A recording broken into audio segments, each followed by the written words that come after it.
ya preparados dentro. Acá en la región. Acá en la región. En Salto los nazis estaban operando de forma muy importante. Se vinculaban de forma infiltrada en los clubes deportivos en los cuales ellos participaban. Tenían un grupo que justamente se dedicaba a las actividades deportivas. Estaba la Juventud Hitleriana también operando en el departamento, que lo hacía también a través de actividades deportivas y en eventos sociales que se hacían. Nosotros vamos a trabajar algunas fotografías, ¿verdad? Sí. Donde se ve la presencia de grupos de asalto nazi, se ve eventos públicos donde está la bandera nazi y está la bandera uruguaya. Por lo tanto, la presencia no solamente que es notoria, sino que revela un plan para invadir el Uruguay, tomando como epicentro Salto, decía, que se había conocido esto hace un tiempo atrás por una leyenda que recoge en su libro del bestiario de Salto, Diego Moraes, que a su vez la toma de un artículo del País desde el 2006, los nazis como propuesta del Mercosur, no el Mercosur nazi, pero que a su vez también se basan todas estas informaciones, y esto es la base de lo que yo estoy trabajando, investigando, en la investigación que llevó a cabo el Parlamento, que arrancó en 1940, que termina en 1944, y donde se hace todo un relevamiento de cuáles eran sus intenciones, cómo operaban. Y el mismo Arnold Fuhrman se le allana, cuando se hace el allanamiento de su casa, 2000 folios de hojas donde hay comunicación. Quedó de manifiesto que se comunicaba directamente con el secretario de Hitler, era amigo y había sido camarada de Daldorf, donde pelearon en la Primera Guerra Mundial, y ese era el encargado de América del Sur y era el que le asignó ciertas responsabilidades. Fuhrman, por ejemplo... Fuhrman, hay que aclarar, ¿era uruguayo? No. ¿O era alemán radicado en Uruguay con nacionalidad uruguaya? No, era alemán radicado en la Argentina que después se vino al Uruguay. Él hace una descripción de sí a Korn, otro alemán, y le dice que, esto lo escribe en el año 38, dice que él cuenta con 47 años, y ahí hace un repaso de lo que serían sus habilidades y sus estudios. Estudios jurídicos, estudios en economía. Antes de la guerra había sido campesino, después de la guerra, Primera Guerra Mundial, él se describe como productor. En la Primera Guerra Mundial él fue jefe del cuerpo de pontanteros, que son aquellos que se encargan de hacer los puentes y establecer las vías y la infraestructura para la comunicación. Y esto lo destaca como un ingeniero con altos dotes, tanto así que cuando son interrogados sus camaradas, resaltan la importancia de la preparación de Fuhrman. Un elemento que según una investigación que se hizo en un libro que tuvo como prólogo a José Cerrato, el presidente del Uruguay, destaca justamente que el plan de Fuhrman era un plan serio porque quien lo hacía estaba muy bien preparado y porque el plan así lo denota. Tenemos datos de Salto del año 37. Él se casa con Victoria K., no aparecía el apellido, de Humboldt, viuda. Ella era dueña del estudio fotográfico La Clave, que supo estar enfrente al Teatro Larrañaga. ¿Eso había leído, enfrente al Teatro Larrañaga en el Palacio Clavet o no? Ahí mismo. Exacto. Donde históricamente han existido estudios fotográficos. Exacto, y que de hecho el Clavé es el origen de este estudio fotográfico que hace referencia a un apellido, pero que después se tomó como la denominación La Clave, pero que ya estaba en Salto desde 1880. Y es así donde le hacen el allanamiento y le secuestran 6 ametralladoras. Entonces algunos plantean, bueno, poco serio un plan con 6 ametralladoras, sí, pero en el estudio fotográfico la tenían en el trabajo, ¿no? El fuerte del arma estaba en otro lado. Ahora, ¿cómo se da de que conocen las intenciones de Fuhrman? ¿Quién la detecta? Y esto se produce a partir de una denuncia que se realiza en el Parlamento, en Montevideo, de que se estaban llevando adelante operaciones militares en el Uruguay, militares e ideológicas, tendiente a ese proyecto de expansión alemán, y a esto lo denuncia un diputado socialista, que le llegó la información de que esto estaba ocurriendo.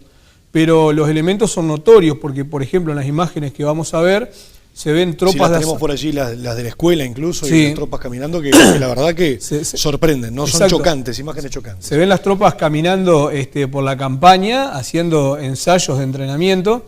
El otro día hablando en un programa radial estaba el Vasco Izaguirre.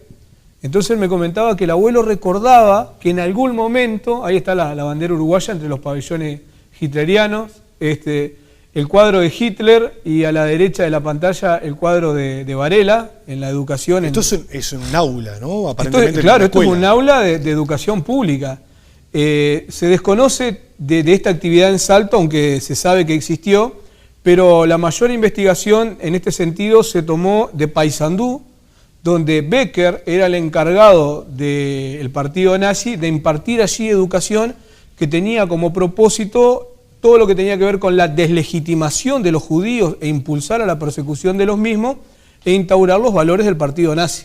En la imagen anterior, bueno, allí tenemos otra. Ahí tenemos lo que es la torre de lo que era el correo en ese momento, estamos hablando del 40, donde de repente al ampliar la imagen se puede observar las banderas nazis que están en la torre de lo que es un edificio de una institución pública.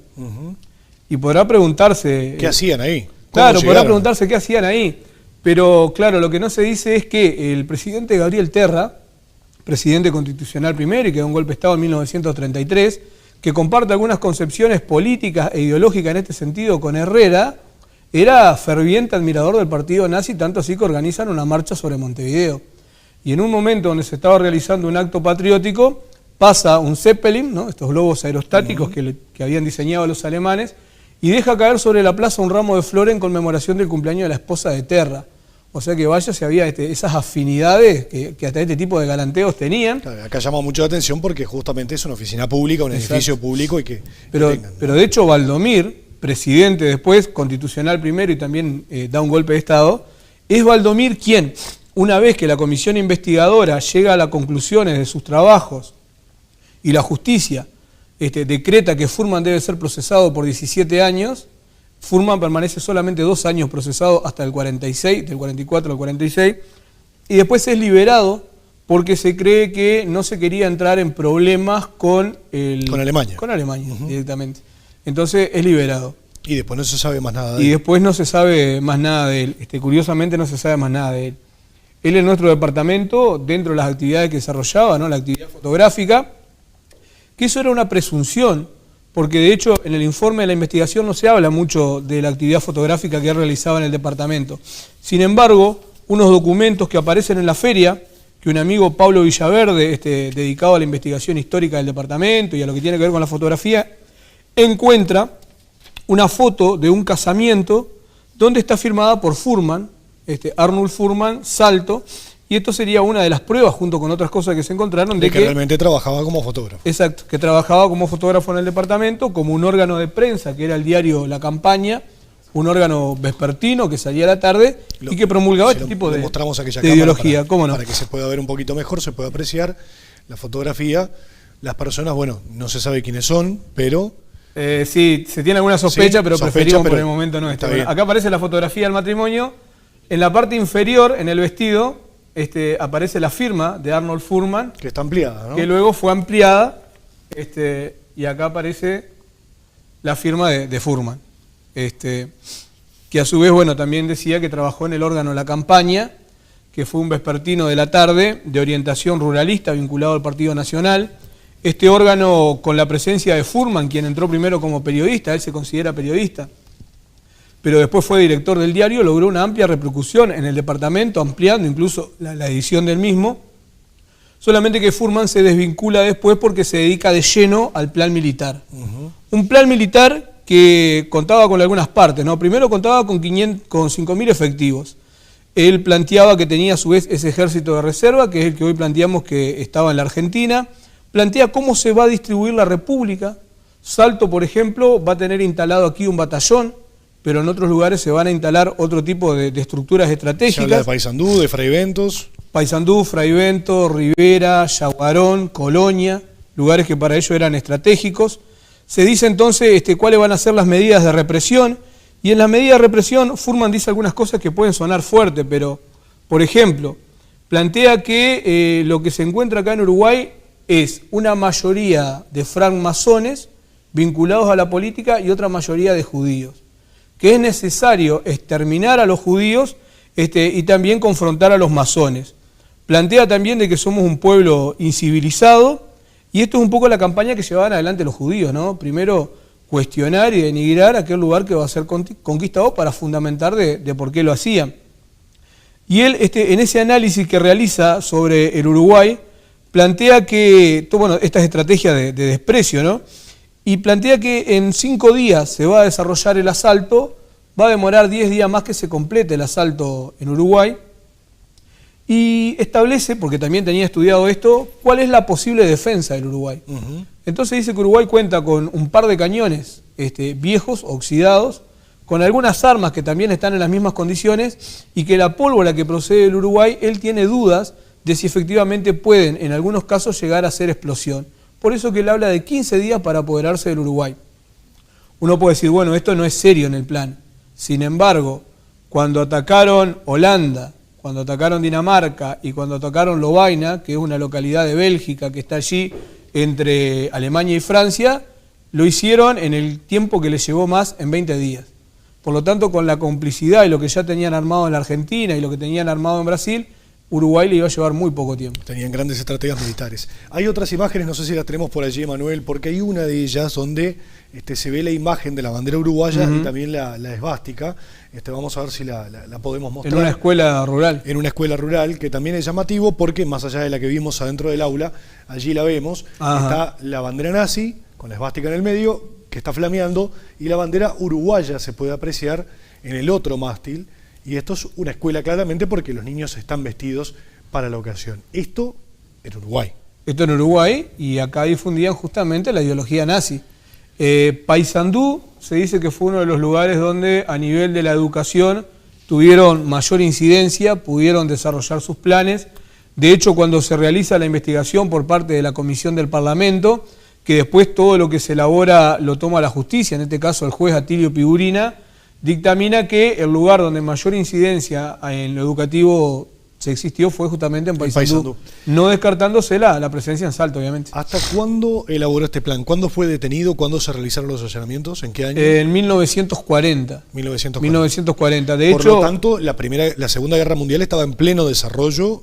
Europa estaba completamente revolucionada, eran los primeros años de la Segunda Guerra. Exacto, y Hitler tenía dentro de sus previsiones de que el régimen nazi no triunfaría si solamente se imponía en Alemania y derrocaba allí a los judíos, sino si con el tiempo, y él hablaba de 1500 años más adelante, el régimen no lograra permanecer. Por eso que invadir el Uruguay y toda América del Sur era para ellos sustancial en ese plan de expansión. Ahora, quiero repasar una imagen que tenemos por allí también, Emanuel, de que esa información incluso trascendió fronteras cuando se conoció el plan de Fuhrman en un periódico, por ejemplo, australiano, The Examiner, 1940, agosto de 1940, y está un poquito resaltado allí abajo, si bien es un artículo bastante pequeño y escueto, habla de que hay un intento de apoderamiento nazi en el Uruguay. Hay otra imagen que está un poco más acercada incluso a lo que fue ese artículo, a modo de prueba, ¿verdad?, de que esto trascendió fronteras y que incluso tuvo una cobertura en algunos periódicos, en este caso australiano, con un corresponsal en Buenos Aires. El 11 de agosto de 1940 fue publicada esa información y justamente habla de Fuhrman, de Ernulf Fuhrman, quien habría sido allanada sus propiedades y encontrado este posible plan de apoderarse del Uruguay por parte de los nazis. Sí. Muy buena la investigación del periodista, el cual la va a sumar, me parece. Como otro artículo. Otro artículo. Sí, incluso hay un cable de Nueva York, también del 12 de agosto, donde habla de que la policía argentina arrestó a Fuhrman, habla del plan de Fuhrman de expandirse en el Uruguay y de expandir toda la ideología nazi, que es un gran agitador. De hecho, él recibía la orden de impulsar acciones de violencia.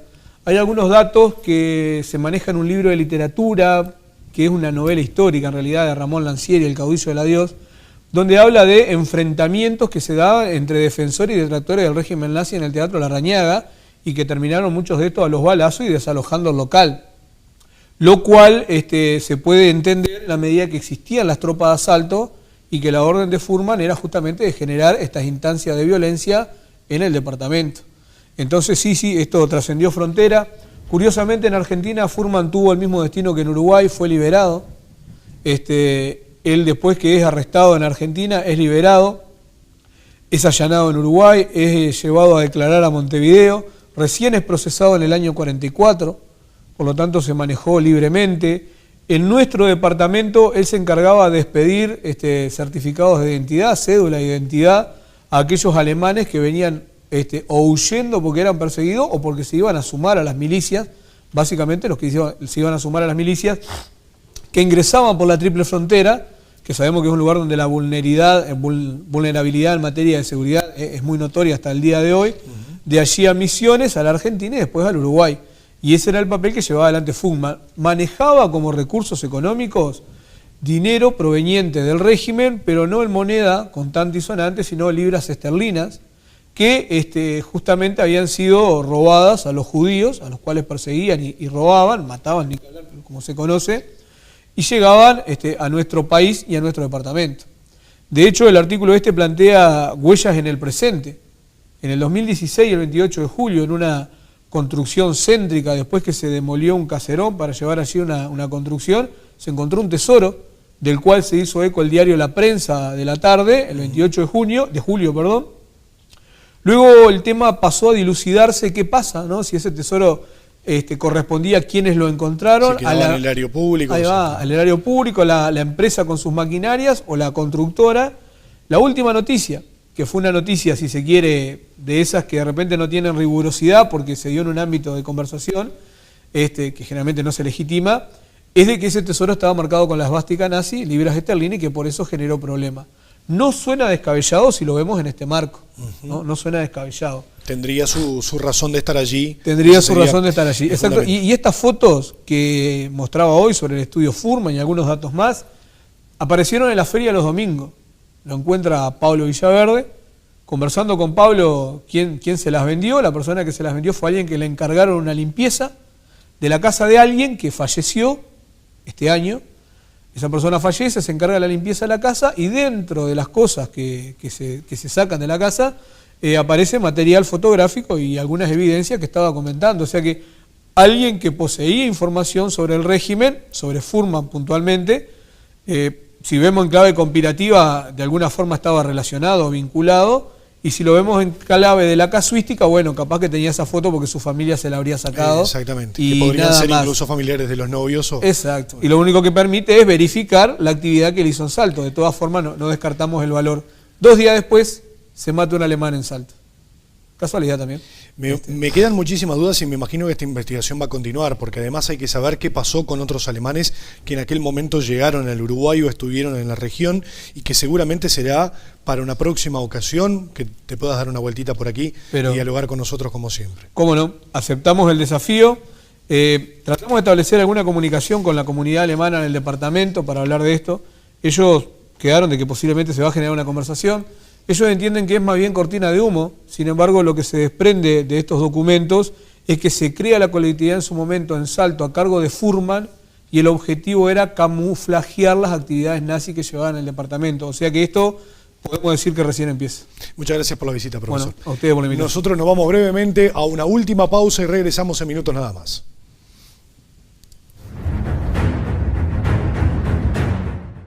Bienvenidos a Chevrolet Salto. Hoy les voy a presentar una de nuestras unidades 0 kilómetros. En esta oportunidad les presentaremos el Prisma Joy 1.0. El nuevo Prisma Joy cuenta con un motor de 4 cilindros 1.0, caja de 6 velocidades, doble airbag y ABS, radio con MP3 y Bluetooth, aire acondicionado, vidrios eléctricos delanteros, dirección electroasistida y un baúl de 500 litros cúbicos.